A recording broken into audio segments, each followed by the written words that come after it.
Class 10th के MP board के सभी बच्चे बिल्कुल घबराइए मत, मैं आपके साथ खड़ा हूं, कंधे से कंधा मिलाकर पढ़ेंगे और 90 से ऊपर चलेंगे। ठीक है, यहां से देखिएगा सेट बी अपन अच्छे से सोल्व कर रहे हैं, सेट ए अपन ने पहले देख लिया है। आप तो बढ़िया से कंप्लीट करो, बहुत ही महत्वपूर्ण प्रश्न सेट आपको मैं प्रोवाइड करा रहा हूं ताकि आप अच्छे नंबरों से पास हो, अच्छी परसेंटेज बने।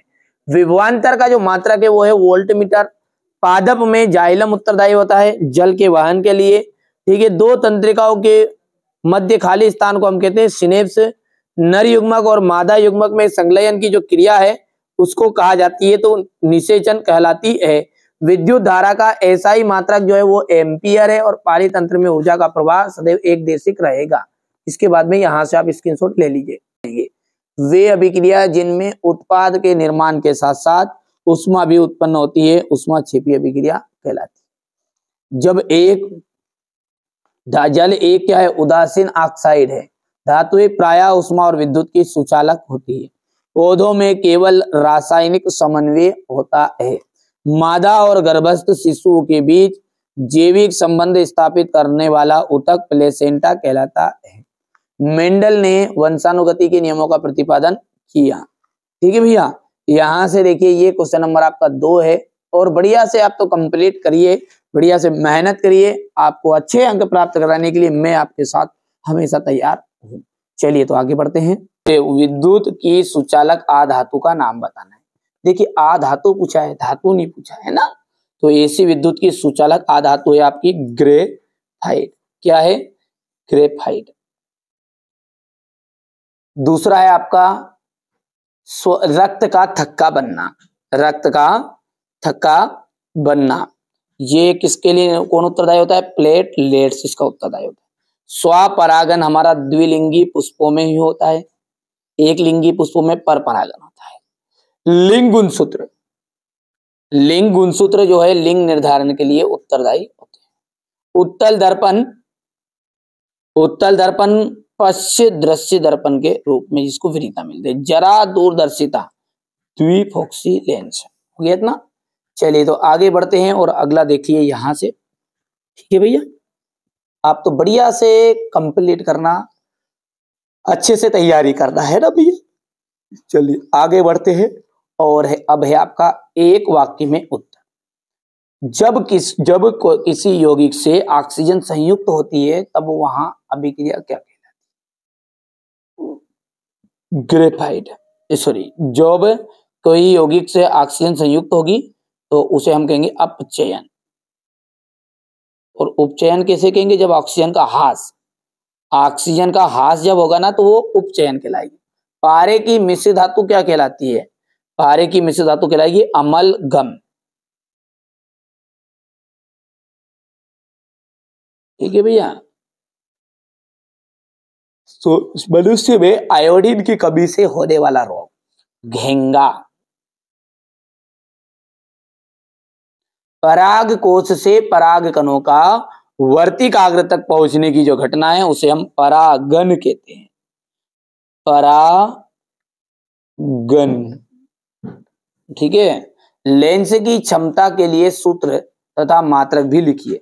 लेंस की जो क्षमता का फॉर्मूला है वो है P = 1/f मीटर में। अंतरिक्ष यात्रियों को आकाश कैसा दिखाई देता है? उन्हें काला दिखाई देता मेरे भाई। हो गया। चलिए अब क्वेश्चन नंबर ये 4 है, इंग्लिश मीडियम वाले बच्चों का है। ये देखिए यहां से हो गया, स्क्रीनशॉट ले लो तुरंत। ठीक है भैया। अब है सत्य असत्य। मनुष्य में दोहरा परिसंचरण होता है क्या? बिल्कुल सत्य बात है। दूरदृष्टि दोष को दूर करने के लिए उत्तल लेंस का उपयोग करते हैं। सत्य है। अमोनिया क्लोराइड को जल में घोलने पर विलयन ठंडा हो जाता है, ऊष्माक्षेपी अभिक्रिया है। यह आपका असत्य रहेगा। ठीक है। घरेलू परिपथ में प्रत्यावर्ती धारा प्रवाहित जो धारा है वो प्रत्यावर्ती धारा होती नहीं। वो होती है दिष्ट धारा, उसे अपन डीसी करंट कहते हैं। तो ये आपका चौथा जो है ये आपका असत्य रहेगा। लिटमस, लिटमस एक प्राकृतिक सूचक अम्ल क्षार है। तो ये आपका लिटमस जो है ना वो क्या है आपका सत्य बात है। और यहां पर उष्मीय अपघटन की अभिक्रिया है, बिल्कुल राइट बात है, ये ऊष्माक्षेपी अभिक्रिया का ही उदाहरण है। हो गया भैया ऊष्मा शोषिका। आया समझ में नहीं आया इतनी चीजें? चलिए अब आगे बढ़ते हैं। ये हमारे इंग्लिश मीडियम वाले बच्चे लेंगे बढ़िया से स्क्रीनशॉट इसका।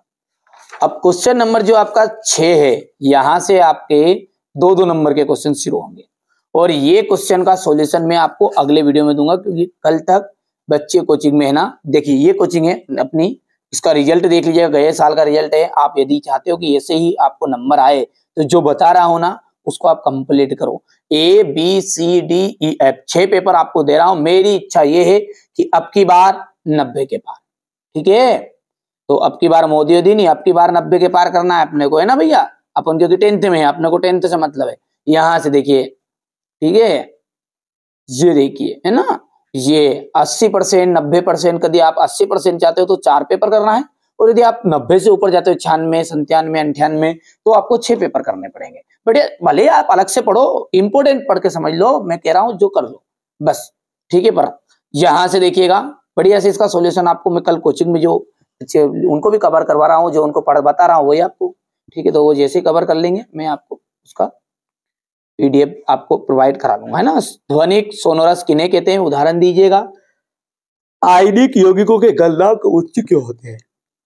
निम्नलिखित की संरचनाएं चित्रित कीजिए। एथेनोइक अम्ल, ब्रोमोपेंटेन। हाइड्रोकार्बन क्या है, उदाहरण देकर समझाइए। पाचक एंजाइमों के कार्य लिखना है। हमारे शरीर में वसा का पाचन कैसे होता है और यहाँ प्रक्रम कहाँ होता है। चलिए आगे बढ़ते हैं और क्वेश्चन नंबर 10 को देखते हैं। आलैंगिक जनन किसे कहते हैं? कुछ पौधों को उगाने के लिए कायिक प्रवर्धन का उपयोग किया जाता है, क्यों? आनुवांशिक विभिन्नताएं किसे कहते हैं? मेंडल का पृथक्करण का नियम आपको बताना है, ठीक है। 2 मीटर फोकस दूरी वाले अवतल लेंस की क्षमता ज्ञात कीजिए।